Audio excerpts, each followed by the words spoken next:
And welcome back to Washington Commanders Insider. Today we are talking about the game preview against the New York Giants today. The Washington Commanders are on the road against the New York Giants, trying to sweep the season series today. And so we start off with really the injury update for both teams. And the major injury update for the Washington Commanders is that Brian Robinson Jr. is going to be inactive today with that hamstring. He went out there in the pregame workouts and it just didn't look good for him. That is going to be a tough break, I think, for the Washington Commanders, but something that they can overcome. They've had to play without him before.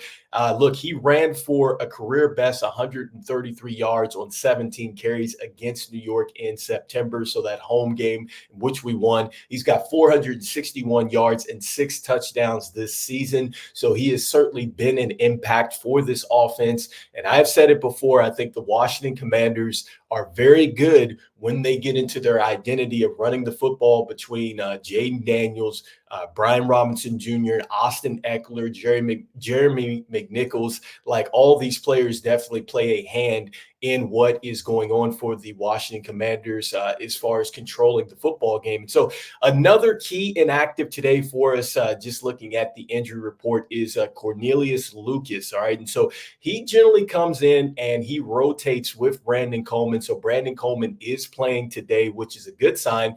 But the player that he rotates with, Cornelius Lucas, is not going to be out there today. So I'm wondering if that is going to really affect this Washington Commanders front, who I think they need to come in, really run the football, establish that identity, wear on the Giants, and then maybe we can start to get some big plays down the field. Some key players to watch here, just according to ESPN, looking at this, I guess Deonte Banks, the 2023 first-round draft pick.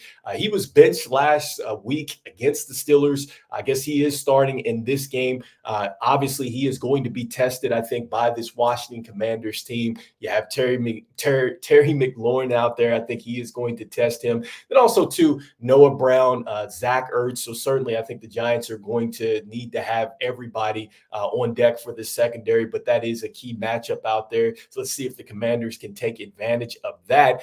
As we look a little bit more into the key matchups for today, again, the Commanders came into that first game. We gained 425 yards. We held the ball for 37 minutes, 37-32 to be exact. We were 8 of 15 on third down and fourth down attempts and did not punt the football. And so I think that is what I'm talking about with running the football, establishing an identity. I think that is going to be key for us today, is really coming in and playing some smash mouth football against the New York Giants. I don't care about the record that they're 2-6.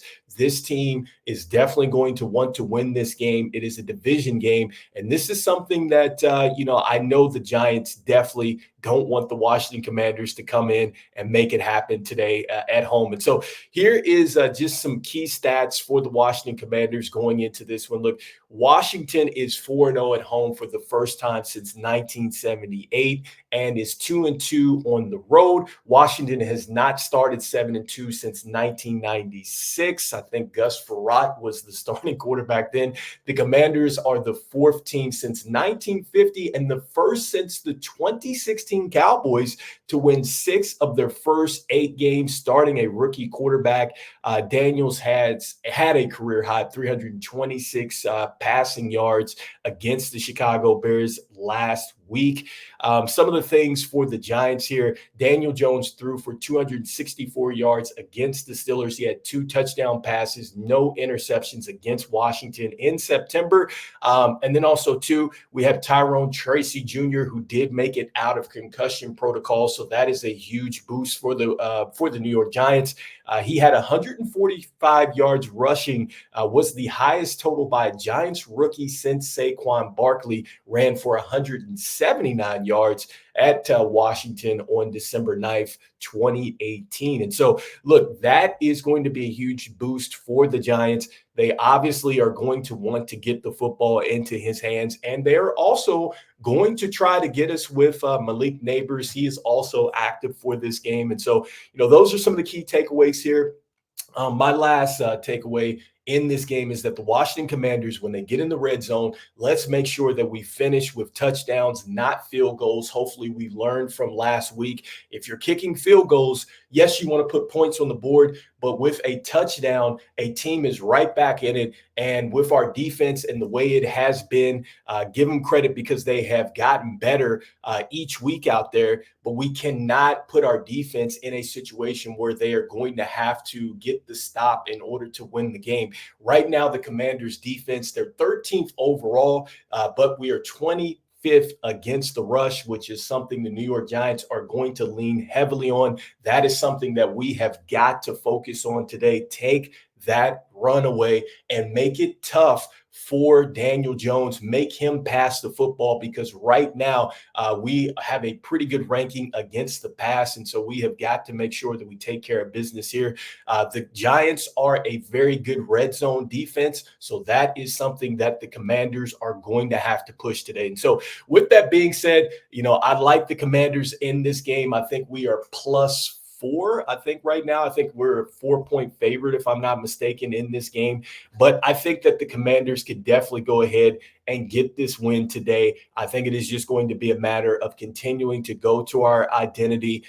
Clearly, I think that there's going to be a little bit more emphasis maybe with Jaden Daniels, if he feels fresh this week, to run the football without Brian Robinson Jr. out there. I could see that there's going to be a lot more schemes or play calls for him to possibly utilize his legs on the ground. So hopefully, if he does that, obviously he stays safe out there, slides down. But I could see that in the game plan today. Austin Eckler, he's been huge. I think he's averaging like 10 yards per touch out there. So he's really been getting it done this season. I'm looking to see that one breakout game for him. Maybe this is it as a runner, because I think he is going to have that opportunity. Right now, the New York Giants are dead last in the NFL, giving up 5.4 yards per carry. So there is going to be some opportunity for the Washington Commanders to certainly hammer these Giants today. So anyway, let me know in the comments, what is your biggest takeaway going into this football game? What are the Commanders going to really lean on today? Is it going to be more of Jaden Daniels? Do you expect to see more of a passing game? Or do you think you agree with me in the sense that the Commanders are going to establish the run, really put some pressure on this Giants defense and get it done that way? And defensively, can the Washington Commanders come up with the stops in the run game to make this New York Giants team one-dimensional and maybe force Daniel Jones into some interceptions? So either way, I'll be seeing you guys on the post game. Once again, this is Washington Commanders Insider. Thanks for checking out the videos. I will see you on the next one. All right. Enjoy the game. Peace.